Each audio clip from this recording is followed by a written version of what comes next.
welcome to the National World War II Museum's podcast series, Service on Celluloid. This podcast is brought to you through the generous support of the Albert and Ethel Hertzstein Charitable Foundation. Each week, our in-house experts sit down with special guests to discuss depictions of World War II on film. Sit back and get ready for a lively debate that will reveal the good and bad of how Hollywood shows a 20th century's most dramatic event. My name is Seth Perrodin, historian and digital content manager here at the National World War II Museum in New Orleans. And our special guests for today's episode are Tyler Bamford, Leventhal Research Fellow. Pleasure to be here, Seth. Kate Fitzgerald, Distance Learning Specialist here at the museum. Thanks for having me. And Josh Schick, Curator here at the museum. Hey, Seth. Today we'll be discussing the 1943 film Guadalcanal Diary. Film centers on the initial landings on Guadalcanal, the capture of the airfield, and subsequent routing of the Japanese ashore, all done in typical wartime rousing style. Guadalcanal Diary stars William Bendix as Taxi, Preston Foster as Father Donnelly, Lloyd Nolan as Sergeant Malone, Anthony Quinn, Richard Jackal, and many others. Film was directed by Louis Seiler, produced by Brian Foy, and written by Lamar Trotty and Jerome Cady, based off of the book of the same name, written by Richard Tregaskis. Guadalcanal Diary was a box office success and received positive reviews at the time of its release. And we'll start, Josh, I'll start with you. In your opinion, how accurate is this movie? Not very accurate. I mean, it's a propaganda poster with movement and audio visual and rah-rah America stuff. I mean, surprisingly, some information was interesting that they were willing to release that early, but not really registering on the old accuracy scale. But you, Kate? So I think it depends on when you're asking what it means by being accurate. I'll agree with Josh on the rah-rah propaganda. But at the same time, right, it's a movie about a unit of Marines, and the beginning can be kind of boring. They're on a ship and talking about nothing, which I think is actually pretty accurate for what was probably really happening the days leading up to Guadalcanal or the weeks. How about you, Tyler? What do you think? Yeah, I agree with Kate. The outline of the film kind of vaguely follows the battle itself, but it doesn't, describe a lot of the big picture stuff on screen, at least.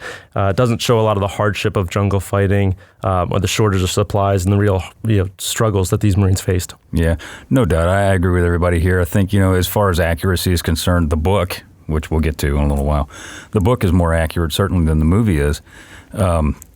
But this movie, you got to remember when it was made and who it was made for. It was made for the home folks back home in 1943. And as a result, it's not going to show the privations of the Marines, the 1st Marine Division and the Raiders and the Paramarines and, their ashore, their lack of food, as you said, or their lack of supplies, their constant bombardment, although it does show a little bit of that, constant bombardment by Japanese air and naval forces, every night almost. And it's so in that regard, it's completely inaccurate. Right. But to your comments, Kate, I find that the parts where it does actually show some of the Marines' interactions, specifically before the assault, to be accurate. I knew a lot of those guys, and they didn't know where the hell they were going. They had absolutely no idea what anything was about. So in that regard, the parts of that they are accurate. Yeah, and I read that the Marine Corps itself had a big role in reading the script. Mm-hmm. And so I'm wondering, inaccuracies, maybe they were there originally and then they got taken out, right? This is too accurate. We don't want to show, because again, going back to it's in 1943, 10 months after Guadalcanal, we don't want to show any of the constant bombardment or the lack of supplies. It could have been the requirements of military secrecy, too. There were also some small accuracies, like you said, the bombardment of the troops and how much they suffered under that. The fact that soldiers, could get killed hunting for souvenirs, and that actually was one of the scenes. Yep, absolutely. It's so the movie is based off of the book of the same name, as I said in the intro, written by Richard Tregaskis. He was on the island with the Marines. I forget for how long. He wasn't there the entire. Was it 2 months? 2 months. So he was there for enough to see enough of the action. But where do the events in the film stray from the book? And Tyler, go ahead and lay it on us, man. What do you think? So Tregaskis, he's Harvard educated. He's 6'7". He really stands out among these Marines. He's one of only 2 reporters on Guadalcanal from August to September, even though the film goes all the way through December. So that's a glaring difference with the book. It's also surprising to me that although they pulled some dialogue from the book, and I think, as Kate mentioned, that is actually some of the most compelling parts of the movie is when they use his dialogue that he mentions, and the other less compelling parts are when soldiers start these monologues that are just totally divergent. They also change a lot of the names, I guess for military reasons too. Right. What about you, Kate? What do you think? Yeah, so I have not read the book, although I will admit watching this movie wanted me to make. I want to read the book now. I checked the Commandant's reading list for the Marine Corps to see if it was on there, and it is not. Other Guadalcanal books are, but Guadalcanal Diary is not on there. But in terms of accuracy, from what I could understand, the book does a good job, and the movie at the beginning following each other's footsteps. But as we get into actual Guadalcanal, and I think mostly due to the fact that Tregaskis wasn't there for that long, it quickly strays. Yeah. Josh, what about you? It's kind of a little bit of everything with it. Within the movie, there's a written word versus spoken word. Written words always comes across better. Spoken word is these guys kind of winging it. A little bit of the propaganda stuff.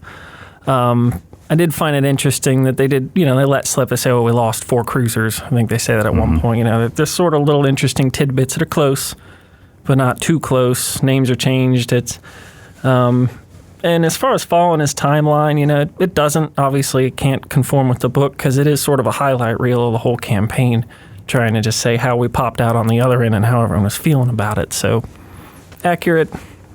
Yeah. I mean, I've read the book. It's been a very, very long time since I did read the book. Hell, it's probably been a good 10 years, at Same least. Here. At least. And the book does provide, that correspondence view of the initial part of the invasion, that August, September. And when did he leave? Do you remember exactly when he left? Was it early October or the end of September? I think it was the end of September. Okay. I believe. So it could have been middle September. But he was there around like when Edson's Ridge occurred and, of course, the Tenerife River in August. And, he would have been, Tregaskis, that is, would have been aware of, obviously the sea battles out there, Savo, and maybe not Eastern Solomons, but certainly Savo, and those events. And those are somewhat reflected in the book, but they're not reflected, with the exception of the one comment you made, Josh, about the losing 4 cruiser things. It's not reflected in the movie at all. And the reasons, in my opinion, for that are, as you mentioned, Tyler, is military secrecy. They didn't want to let the American public know that, our Navy took a shellacking on the night of August 8th at the hands of the Japanese off Savo Island, or that the Marines were, we can go into this if you'd like to. The Marines were left stranded on the island by the United States Navy by Admiral Fletcher, and living on that shoestring. Yeah, well, that's what they called it. That's what the Marines wound up calling it, which I find to be funny. And these Marines really don't look like they're underfed or that they're short of equipment in the movie. And even Tregaskis says, like, this transport that I'm on is a hideous rust bucket and looks like a brand new ship in the movie. No, yeah. Again, I knew guys that were in the 1st Marine Division who landed at Guadalcanal, who were among the first guys to hit the beach. And, they weren't all young. They weren't all 17, 18-year-old guys. Some of them were a little bit older, but the vast majority, the mean age was about, 18 to 20. You had some older hands in there, hence the name The Old Breed. That's why the 1st Marine Division was called that. But you're looking at a bunch of Pearl Harbor enlistees, reactionary guys, too. Yeah, so, it's definitely a green unit as well with The Old Breed. And so it kind of, I think it lends itself, that kind of stuff lends itself to whole storytelling with it. Because if he's a reporter, he's not really stuck in the same spot constantly and has one point of view. Mm-hmm. He's able to move around. He can leave the line. He can go back to the CP. He can see what's going on. He can move to different places. So, well, to that point, Josh, it's kind of interesting that Tregaskis really isn't in the movie. It's a bit different than the story of G.I. Joe with Ernie Pyle, in that Tregaskis is, calling him a minor character in the movie is, I think, an overstatement. He's hardly in any of the scenes. Some of the things that he did witness that are in the movie, he's not even in those scenes. And a lot of things, going to the accuracy thing too, one of the episodes that is real in the film is this, where this sub is chasing these patrol boats. And that actually happened, although they changed it. But it almost looks so overdone in the movie that you think it's fake, but that's actually one of the real parts. Yeah. We'll get to one of the real parts here, actually, because we kind of brought it up, is one of the scenes in there with Anthony Quinn, who's very, very young in this movie. He's one of the members of what's called the Gotegi Patrol or the Getki Patrol. There's a lot of different pronunciations for the man's name, and frankly, I don't know which one is accurate. But so I will say that I graduated from the Goddage Memorial Fieldhouse and on Camp Lejeune, which I had no idea for a long time why it was called the Goddage Memorial Fieldhouse, but I would go with... well, there you go. That's good authority, because I've been saying Goddage too. I've been looking at it. I've tried a couple of different ways. I'm like, Goddage makes sense to me, but the Memorial Fieldhouse takes a cake on this one. Fieldhouse on Camp Lejeune. Send me to school, man. Well, anyway, the Goddage Patrol. This is something that's shown it's told in the book and it's shown in the movie. It is an somewhat accurate representation of what happened to these guys. They were told by two, I don't want to call them defectors, but they were people, they were Japanese that were captured by the Marines that said that there was a band of Japanese up on this beach that wanted to surrender. And so they sent this very small, very underarmed patrol out there to go retrieve these people. And in turn, they were ambushed by the Japanese. And then not only were they all killed, save one, they were mutilated. Their bodies were mutilated, and they were, in horrible, horrible, horrible ways. And this is shown in the movie, and it's given pretty prominent role in the movie. What's y'all's opinion on, Josh, as to why that is the case? I mean, it's a pretty prominent watermark, line of demarcation moment in the war in the Pacific. The story of the Memorial Pavilion Goddage Gym Patrol reverberates through the Corps as a sign of how the Japanese are going to treat you. And then later on, the engagement in Alligator Creek is an indication of how the fighting is going to be. So it's kind of like these two moments that are really define future engagement in the Pacific War. The patrol's interesting to me, too, because it kind of shows that early war hope of like, quick action, I can take care of this, because that patrol was very officer heavy. Mm-hmm. They lost a good contingent of their intelligence units, including the good colonel. He was an intelligence officer. He had to convince Vandergrift to let him go on this patrol. So, you've got this entire point operation, and you send a big guy out to a beach that you got no idea where you're going, and they end up missing to the west anyway. So it's important that it's shown, and I think it's actually shown fairly well. Other than Hollywood death, which is, well, there's always alive to dead, no sort of. Quinn is actually based on, I think his name is Sergeant Frank Few. Mm-hmm. He was the actual survivor who was one of the few. An Arizona American Indian. Mm-hmm. That's who he was, and so they picked Quinn for that reason. But according to the question, I think we have to go back to the movie. I know it's a Hollywood movie, but as I was watching it, I couldn't help but think 1943 newsreel to the movie before you go to the movies and they give you the war update. Like the narrator, to me, really threw it off. And the Goddage scene, it's propaganda, right? Look how terrible. Look at this awful event that happened. Everything that happens from here on out, they deserve it. No, I agree 100%, and that was a loaded question when I asked it, because that's exactly why it was shown. It was a propaganda. I mean, it was obviously true. I mean, it wasn't made. A lot of propaganda is made up. Let's be real. This was not. This was an actual event. This is an actual occurrence, and they showed it to raise the ire of the American public. And not that they really needed much provoking to dislike the Japanese anymore because of, numerous things. I don't know, Pearl Harbor, the Philippines, the Bataan Death March, all kinds of different things. But this just further fueled that fire. And I mean, we've talked about other movies on this podcast that were recruiting platforms. Sans Iwo Jima was obviously a recruiting platform for the Corps after the war. I think this was too, kind of maybe not as intentional as Sans of Iwo Jima was. Mm-hmm. But this, I think, would have inspired a lot of guys to join the Marine Corps, and sign up and get their, acquire their EGA. So, I mean, it was something that was done very, very willingly and had a very direct intent purpose, was to show that scene and put as much emphasis on it as they did, which, I thought about it when I was watching. I was trying to figure out, is this a recruitment film? Is this just a rah-rah film? And it was it's interesting because to me, the whole film came across more of a statement, like a statement of facts that like, hey, this is how the Japanese act. This is what our brave boys in the Marine Corps did. And it more than likely inspired a lot to join, but it was, I felt like it was a really strong statement piece about the war in the Pacific, about what they're doing out there and how we're going to win it. An early strong statement piece, yeah, for sure. And the whole treachery of the Japanese that is shown in the killings there. And you nailed it. And when you said it, Josh, it set the precedent for really the rest of the war, not just Guadalcanal, but the rest of the war. The no quarter asked, no quarter given fight between not just the Marines, but the Americans and the Japanese in the Pacific Theater.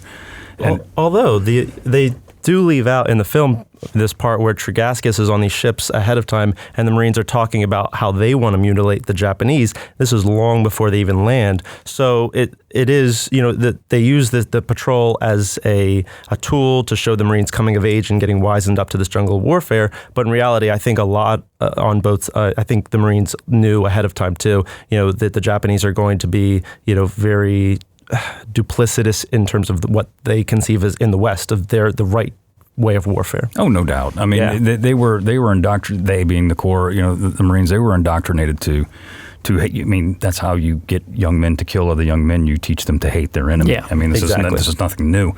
And I mean, again, there were plenty of news reports coming out of China.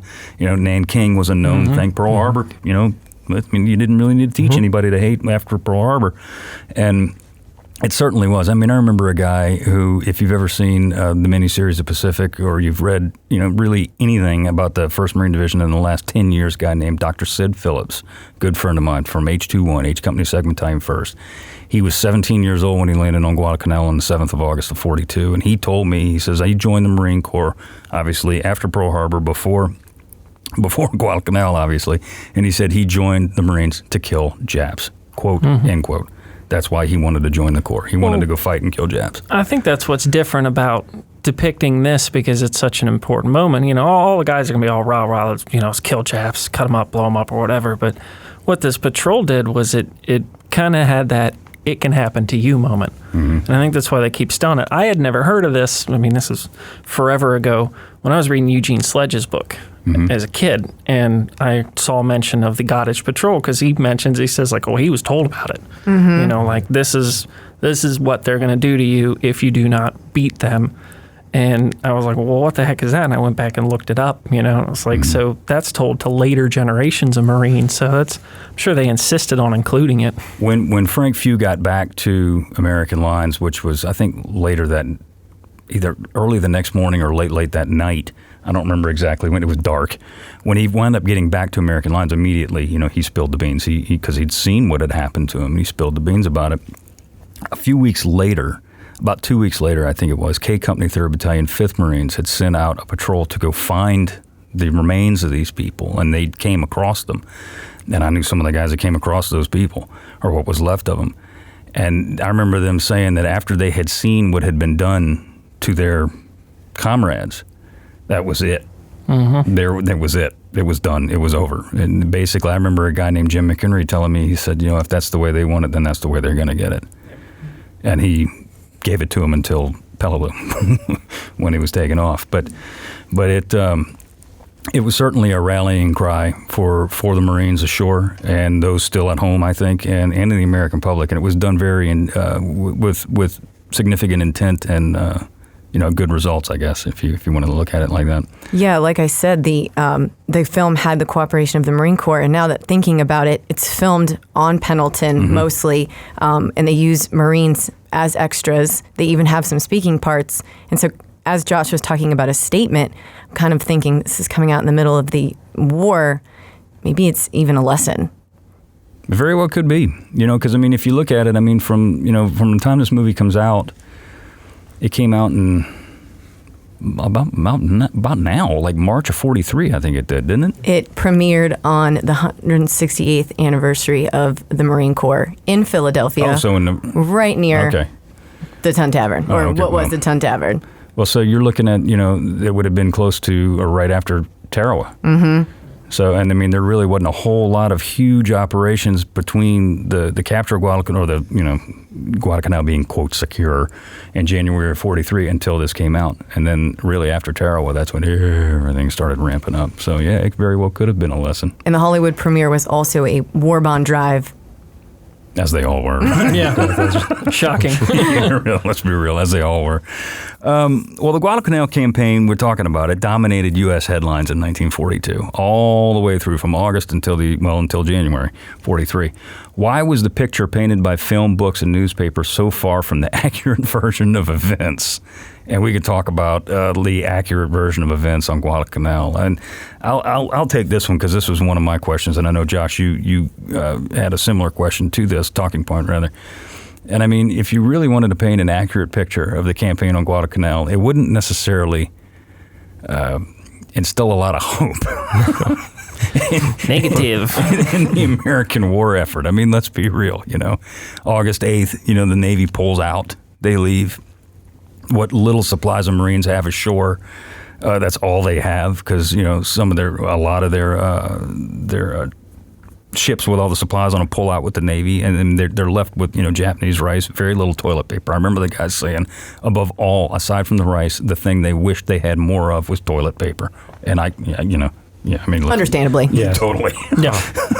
But I mean, it was with the exception of the land campaign, it was a failure after a failure after a failure after a letdown and then another letdown and then little success and then another letdown. I mean, all the way through really until about November. They were hanging on by the skin of their teeth. And that doesn't make for a great movie. No, it does not. No. It does not make for an inspiring picture, does it? But it's true.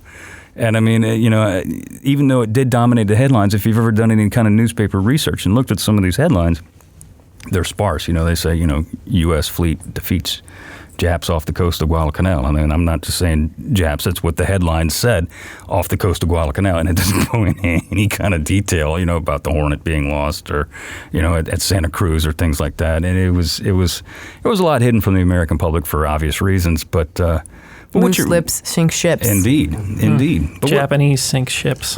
Yeah, they did. A lot of them. What's y'all opinion on that particular topic? I mean, it was nasty, just nasty across the board. The filming technology at the time, even if they had wanted to communicate how terrible it was, couldn't have pulled that off. I mean, you got Navy sailors getting ripped to chunks in ships offshore and nasty nighttime engagements. You've got Marines, even if they're not fighting a Japanese enemy, they're fighting malaria, they're fighting jungle rot, they're fighting lack of food. It just sucks across the board. The only positive thing I take from it, but it's still not something you could bend enough to leave you with a good feeling, is that every setback they had was a lesson, and we learned a ton operationally over the course of that campaign. Naval battles keep going bad, but they do make shifts every single time all that stuff happens. So it's this great learning experience, but it is just awful across the board. And like you said, dramatic. The Navy leaves us, Army's got all the equipment, no toilet paper, we're using Japanese equipment to resurface our runway. We're getting shellacked consistently. Washing Machine Charlie hanging out. There's just all kinds of just not motivating things happening, and you can't really depict that. Not with any kind of uplifting spirit, anyway. Negative. No amount of church songs or rousing carols by the troops are going to rescue this situation. I do think we have to consider, though, the name of the film, right? Guadalcanal Diary. To me, diary sounds like talking about a person, right? And when I watched this, I think it's 93-minute film, it was less about the Guadalcanal battle and more about people, Marines. Sure. And maybe, I don't know if that was on purpose or not, but with the title, because I think originally, if you go back to how it was first going to be titled Marines in the Pacific, and now that it, was Guadalcanal Diary, maybe it wasn't supposed to be about the battle, but I'll never know. Yeah, I think the title probably was changed too when they saw how good Tregaskis' book was selling. It was one of the best sellers in 1943. I think military secrecy was a big part too. They didn't want to, like Seth said, they didn't want to release a lot of these bad things. They didn't want to show the scope of the defeats, and they had to make sure that they didn't scare people too much with the realities of jungle combats, because the Marines were an all volunteer force up through 1943, I believe, right? Right. No, yeah. Yeah. So they didn't want to show per se, how bad fighting was in the Pacific, because they needed people to join the Marines with the explicit knowledge that you were going to be going to fight in the Pacific and fight against the Japanese. No, you're 100% right. At this point, we're still not releasing photos of KIA, No, that doesn't happen until after Tarawa. Yeah. Which is, they couldn't have planned it, but kind of convenient to have a rah-rah Marine Corps film come out right about the time Tarawa was wrapping up, which is definitely another bummer. Yeah, I mean, the thing that we've kind of danced around here, and we talked about, Japanese casualties inflicted upon the Marines by the Japanese, and the Navy. I mean, and let's be clear, the Navy did come back. Yeah, they did not leave them there all alone. It's an forever. ongoing argument. True. Did the Marines get left by the Navy? Although that being said, and this is a fact, the United States Navy suffered more killed in action at Guadalcanal than did the Marine Corps, by a big margin. But the thing that I find that could have been shown in this movie and shown to a pretty good degree and not been a downer would have been life on a tropical island. And I'm not talking hula girls and coconut, and coconut drinks and things like that. I'm talking about, malaria, dysentery, mosquitoes out the wazoo. I mean, just really, really bad situation that there is not a single one of these guys who landed on that island, be they 1st or 5th Regiment in August or the 7th Regiment in September, had ever been prepared to fight in. I'm talking about. It's hard to see the yellow eyes and the sunburned skin in a black and white, though, isn't it? Point well taken. Honestly, we could, if we could just poof change a whole bunch of things. The one thing that would have helped poof change it is if the uniforms were dirty at some point. Just at some point, you got them like ironing these HBTs, and they're like, all right, put it on. We're going to shoot the beach scene today. It's like, remember, you've been here 2 months. Yeah, and that's, you brought it up, Tyler. These guys are very well fed. And when they landed on the island, most of them, they were in pretty good shape. Yes, these were children of the Depression, so they weren't exactly, huge strapping individuals that you see in America's fighting forces today. But they weren't, walking skeletons. But when those Gyrenes got off that island, they were walking skeletons, if they could walk at all. And it's the surviving the island and also the realities of combat. I mean, the combat scenes in this movie were one of the things that I was just like, oh, come on, Oh, yeah. But, it doesn't, if you film real combat, and you see these images, I think, coming out of Tarawa that actually you mentioned, you never see the enemy, and you never see Marines bunched up and laying down in the open sand like you do on the opening scenes of the invasion in this movie, or the closing scenes when it's supposed to be the attack across the Matanicow in October, and they're running literally hip firing their Thompsons and their 03 Springfields, literally just running, kind of like, a picket charge, if you will, across the island of Guadalcanal. And the Japanese never seem to get a shot off. Yeah. And if they do, they miss by a wide margin. I think that's where propaganda is very tightly calculated on that. You cannot show a film to a country of mothers with children in the service and make death not look like a light bulb is just being turned off. He reaches out for the sword, gets hit by the snarl. He got wounded, but another guy, he gets shot. And then he's laying down, and that's it. Yeah, no doubt. All good points. But that's why we're here, is to point out the accuracies and the inaccuracies. Do the weapons accurately portray what was used in the Guadalcanal campaign? Tyler, what's your opinion on this one? Okay, so when I was first watching the film and I saw the Japanese soldiers using Thompson submachine guns, which are American manufactured, I thought, aha, gotcha. This is obviously a huge inaccuracy. And then I went to the book, and it turns out he says that some of them were captured some of the Japanese were using this exact machine gun on the island, and it just blew my mind. And he says, well, they had gotten them earlier on in the campaigns in Southeast Asia when they attacked the Dutch or British forces, and that was so surprising. Other than that, some of the machine guns that the Japanese were using, they were actually types that would have been used. They don't show all of the common ones, but I thought that was interesting because the Army, in this case, the Marines, they did support this film in one way by lending Japanese uniforms and Japanese weapons that had been captured for intelligence purposes. Mm-hmm. The fact that they did show some usage of American weapons, I agree with you. When I saw it, I was like, oh, God. And then when you realize, as you do research on the event, which I've done for many years, is that some of the Japanese that attacked, well, I don't want to say attacked, that were put on Guadalcanal, to push the Marines off, as you said, were in Southeast Asia. Some of them, Ichiki's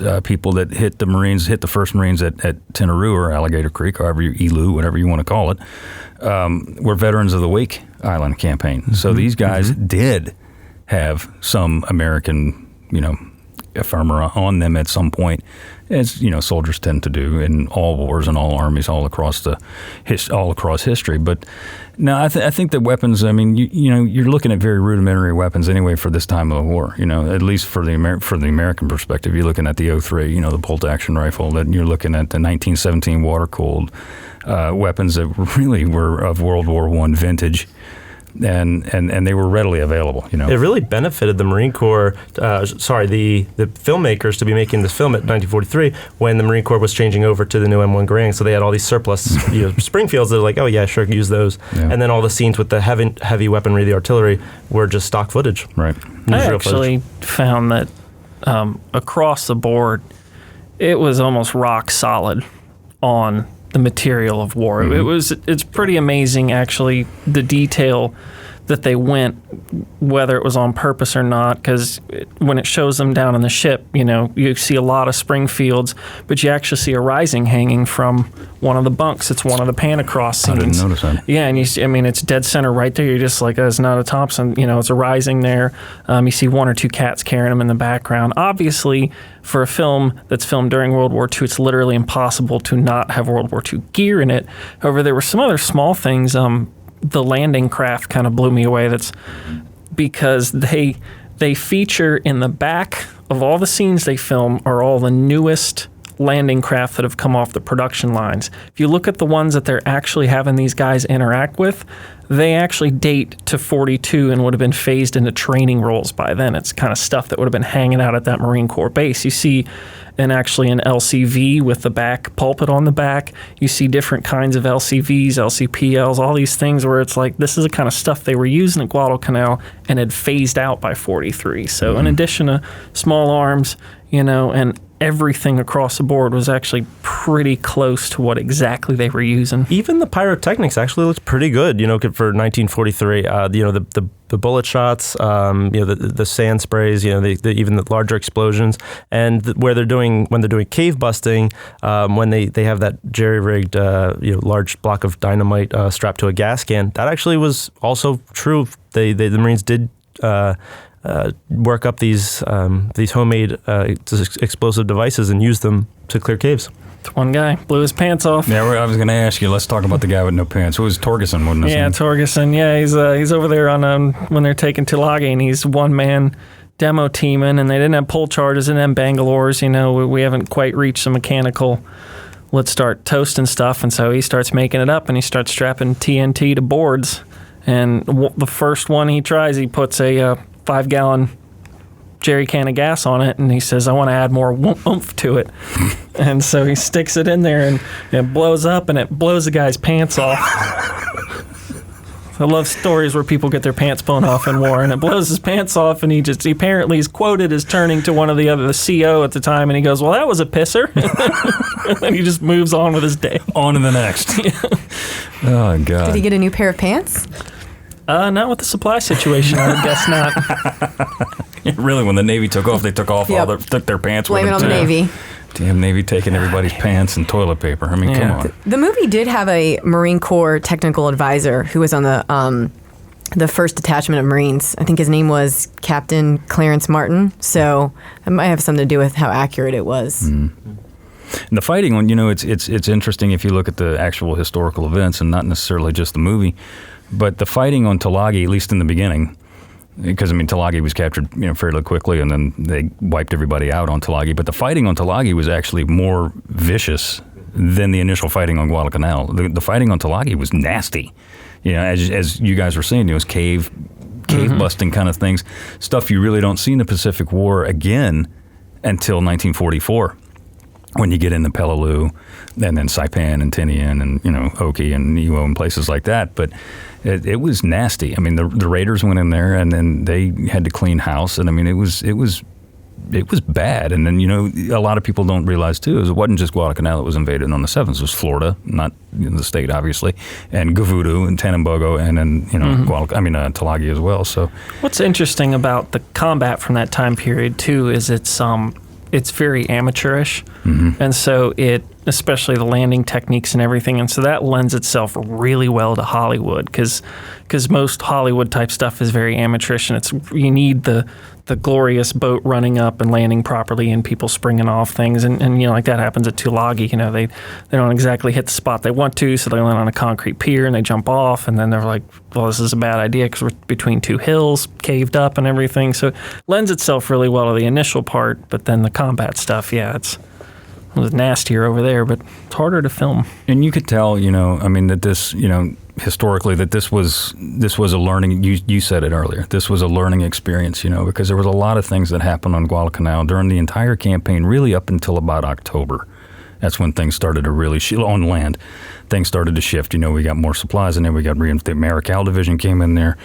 Another regiment from the 1st came in there. The 2nd Marine Division came in, I think, in November. So there were people starting to roll in there, but everything from August until that point was a learning experience. Not just landing. When they land on when they land on the 7th, they show this in the movie, which I think is pretty cool.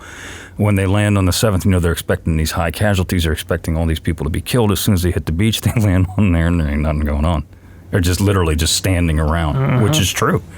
And of course, that's one of the only times in the entire war that would happen.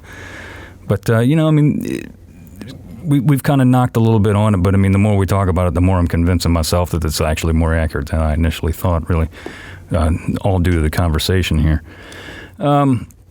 Is there a connection between the portrayal of Japanese soldiers in the film and anti-Japanese propaganda in the United States during this time? Josh, what do you think? I think it was bad as it could have been. I did actually kind of, they put them a little bit on par. And I actually feel like there was almost a little bit of respect, at least in the first half of the movie. It wasn't so much buck-toothy and giant glasses and, ding, ding, ding, cymbal clashes. So it was, I didn't think it was as bad as it could have been. Well, so I'm going to disagree with that. There are a couple of scenes watching it, you're like, oh, this is rough, where he's in the tree and he's, making derogatory comments. I thought it was pretty on par with, if you look at many of Dr. Seuss's political cartoons from World War II, waiting for the signal from home. It's pretty bad. Yeah, I'd have to agree more with Kate's side on that. They're just so, especially the first prisoners that they captured, they're just they're small, they're emaciated, and they're called laborers, but why are these impoverished guys, the first ones captured that are, they've been on this island for a while and they had food before the Americans got there. So that was a little dicey. The fact that, they are hiding in trees and they're so easily fooled. One guy towards the later half of the movie, he actually, the Brooklyn guy, right? He walks up behind a Japanese, while the Japanese is shooting at someone else. Smacks him with a blackjack. Hold on, takes off his helmet first. While the Japanese is just standing there and just gets hit on the head with, what is it? Like blackjack. A heart beanbag, really. A heart beanbag. Seriously. That's what it looks like. When they introduced the blackjack early on the ship, I was like, he's using this at some point. They're not going to show this for no reason. And leave it to a Brooklyn taxi driver to walk around with a blackjack in his pocket, right? I don't know. What's that? That's what all taxi drivers are like. Clearly. Apparently. I don't know. There's some impression that some of the Japanese, I'm leaning more towards Tyler and Kate's opinion, but I kind of see where you're coming from too, Josh. But there's a scene in particular which I think it's the sergeant. They call him Hook, where he's trying. I think it's him, and correct me if I'm wrong, but he's trying to get the attention of a Japanese. Oh, yeah. And he starts gobbling at him like a turkey. And then he falls out of the tree. Yeah. It's comical. I think they fall out of trees at least 3 times in the movie.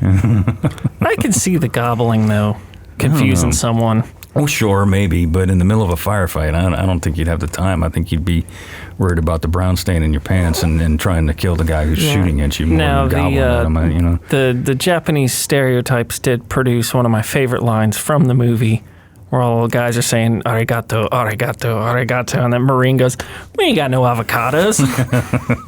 Which would have been, in my opinion, very accurate. I thought it was one of the better comments made by it because, like a lot of... No doubt. I know we touched on it earlier. Your dialogue isn't bad. It's just usually minus the curse words. It's always the missing thing, and little smart remarks like that are always great for dialogue for this time period. I think the Marines' perspectives, the Marines' attitudes towards the Japanese are pretty accurately conveyed in the movie. I would say that. Yeah, no doubt. Considering the war effort at this time, the film is considered a big budget production. Why do you think so much stock was put into telling the Guadalcanal story? Kate, what do you think? I'm going to start with, the lack of communication, right? When we think about like Marines now, you can email them, you can call them if they're overseas. But in World War II, you may get a letter, and if you get a letter, it's completely blacked out. And so I think it was a big budget film, mostly for the families back at home. This was their update on whether or not they had a son or a daughter on Guadalcanal or over in Europe. It was all the same. This was an update of what was going on overseas. What do you think, Tyler? I'd like to add to that by saying I think that this campaign in particular captured the imagination of the American people. This is the first time that the Americans go on the offensive. Even before North Africa, this is the first strike back against the Japanese enemy, which is by far the more hated enemy in the United States at the time. It was it had a huge propaganda value, and it was billed as kind of these two forces locked in this titanic seesaw struggle for, what was it, 5-6 months? 6 months. Yes. And it was a titanic seesaw struggle. And so it captures, this struggle that it's, this is going to be a longer war, tough war, and ultimately an American triumph. Yeah, Guadalcanal's fascinating. It really is. I mean, a lot of people, including this museum, cite, the Battle of Midway as being the turning point in the Pacific War. And I would, having studied the Pacific War my entire career, I would argue that it was not.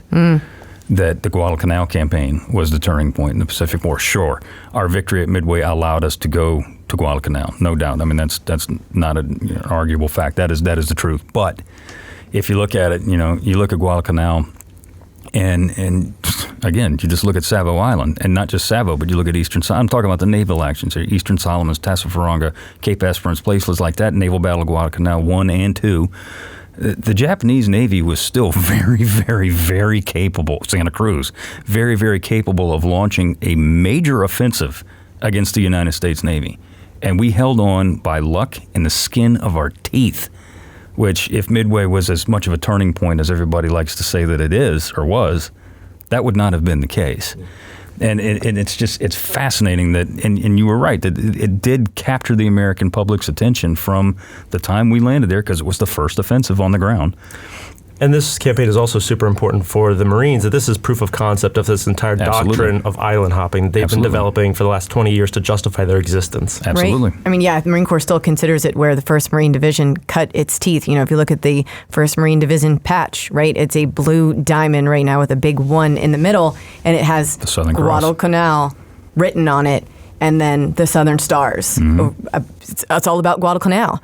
And every time 1st Marine Division ships out today, whether they're going to Fallujah or they're going somewhere else, they play the waltzing Matilda, right? And that comes from right after Guadalcanal when they're back in Australia and they parade down Melbourne to that song. Now, Guadalcanal was it's one of the hallmarks of Marine Corps history. Guadalcanal, Iwo Jima, Bella Wood. Those are names that Quezon, Fallujah. Those are names that are cemented in Marine Corps history forever, and. I mean, I got started getting on a side tangent talking about the Navy, but I mean, if you look at the Marine Corps on Guadalcanal and what they do, the 1st Marine Division specifically, and the Raiders too, for sure, and the Paramarines, of which both of them were very small units compared to the 1st Division, these guys did something that no other division in American history in World War II did. They did. I mean, they held on to that island from August 7th until they were reinforced in October, really by themselves. And no, they weren't overwhelmed with massive, waves upon wave upon wave of Japanese attacks, because the attacks were fairly few, but when they came, they were strong. Again, Tenaru, Edson's Ridge, Matanikawa, Henderson Field. So I mean, they were hardcore Japanese attacks, and it wasn't daily. But I mean, just look at everything that they were deprived of. Food, ammunition. Well, that one thing they did have in better supply than food was ammunition. But food, medical supplies. They were ravaged by disease. Over 60% of the division at one time had malaria. They lost more people to tropical disease than Japanese gunfire. They were shelled, almost every night by the Japanese Navy or the Japanese Air Force. I mean, it was constant, and yet they held on. Yeah, there's nothing more dramatic than a unit being cut off without resupply and still holding its own. I mean, you see this, it's the Alamo type story with Wake Island is one of the first to capture our imagination, and then later on in the European theater and in the Battle of the Bulge, the Bastogne saga, really overshadows it. But still, I think this is one of the first, and this is the first where they win. Yeah. Yeah, and they win handily. I mean, they're hanging on by the skin of their teeth, but at the end, the Japanese that are left on the island are either dead or starving. So, I mean, we won. And the 1st Marine Division played an enormous role in it. Without them, I don't think it would have turned out nearly as well as it actually did. I think kind of back to why they, spent all the money on the movie and everything, building on what everyone's saying here. I think the movie was invested in because it was their chance to finally set the narrative and set the narrative in a positive light. We discussed earlier about how you can't really say exactly what's going on in Guadalcanal while it's going on, not just from military secrecy standpoint, but from a this really sucks standpoint. They're doing a lot of learning, a lot of setbacks, a lot of diarrhea, there's all kinds of stuff going on there that you can't really just be all happy to tell everyone about. But now you finally have a chance because they knew it was such a pivotal turning point. They knew what the Corps did. They knew what the Navy did. Even the old Coast Guard gets involved down there. Absolutely. Everyone is involved. Everyone's learning from this. And it's finally their chance to say, this was epic. We did it. And then setting the narrative in the public light. And papering over the unpleasant aspects a little bit, because let's face it, you're not going to get the Marine Corps and the Navy's help making this movie without it. No doubt. Well, yeah. Well, there's I always get the ratios wrong, but what is it's a Marine Corps squad is like 2 fire teams and 6 press photographers, so it's it's a chance. I think that would be the Navy SEALs. Yeah, I mean, and something else about the campaign as a whole and why it captured so much public attention, and you touched on it briefly. It was a combined arms. Everybody was involved. It wasn't just the 1st Marine Division or the Marine Corps, period. It was the Navy. It was the Army. It was the Army Air Forces. It was the Coast Guard. Douglas Monroe, Medal of Honor recipient, Coast Guard, the only one in its history. It was everybody played a part in the victory and the defeat of the Japanese at Guadalcanal. Except Dougie Mack. Yeah, that's true. That is very true. They moved the SOPAC line over a degree to put Guadalcanal in there so that he'd have to stay on the other end. MacArthur, that's another conversation for another podcast. Well, let's wrap it up. Tyler, I'm going to start with you. Would you recommend this film? Did you like it, and would you recommend it? I liked it. I would recommend it to people who like 1940s war films. It was good for that selective realism that we talked about, and as an example of how Americans thought about themselves and about their enemy, or at least about how American elites, some Americans thought about themselves in the American military. So, what about you, Kate? I did really enjoy the film, actually, and I would recommend it, especially, yes, if you like 1940s black and white films. It's also really interesting to watch how Hollywood did war in the 1940s. Josh? Pretty much agree across the board. Liked it. I'd recommend it. I think you can learn a lot about the time period. You can learn a lot about the gear and just it's a pretty entertaining movie too. I agree. It's not my favorite movie, but considering how many movies have been made about Guadalcanal, which if you take out the Pacific, it's exactly this one, and that's it. You don't have much of a stock to go to. It's entertaining. The book is, in my opinion, far better. Yeah, read absolutely. the book. Check out the book. Read the book. Go to a library. I guess you can get it on Amazon. I have a old copy, but and it's worth mentioning that Richard Tregaskis' career doesn't end at Guadalcanal. He goes on to fight or to serve as a war correspondent in the European theater, and then also in Korea and in Vietnam. I did not know he went to Nam. But he gets wounded. He does, and And that's why his other book is really overshadowed by this first book, because the second one, as you probably know, is filled a lot with these struggles of recuperating. Yeah, he had to learn how to like walk and write again because he gets shrapnel to his brain, I believe, in Italy. I think it's in Italy. Mm-hmm. You know, if you're talking about period books about Guadalcanal, there's one that's called Into the Valley by John Hersey. That is a fantastic book. And if you want to read a period version or account of the campaign or the land battles on Guadalcanal, check that one out too. That's one that is not well known, and that is very, very, very good. Would I recommend this movie? Yeah, I'd recommend it. Check it out. It's certainly worth your time. It's only a little over an hour and a half long, and it's definitely worth the time. It's a product of its time, and keep that in mind. You're not going to get a history lesson on Guadalcanal by watching this, but it's entertaining. It's a good popcorn flick. Josh, sum it up briefly for me. We ain't got no avocados. Totally took mine. Kate. Guadalcanal is not a name, but it is an emotion. Not said by me, but said by a naval historian professor. You should have claimed that, Ada. Yeah, that was a good one. Yeah, I wouldn't have called you on that. Tyler, what about you, man? I'd say that this is a film that sets out to show Americans becoming hardened warriors and learning how to beat the Japanese, but it kind of wavers towards the end because it doesn't want to show that Americans have lost their idealism and their optimism about winning. Good point. I usually pull a line from the movie, and I'm not because Josh stole my avocado line. No, I'm just joking.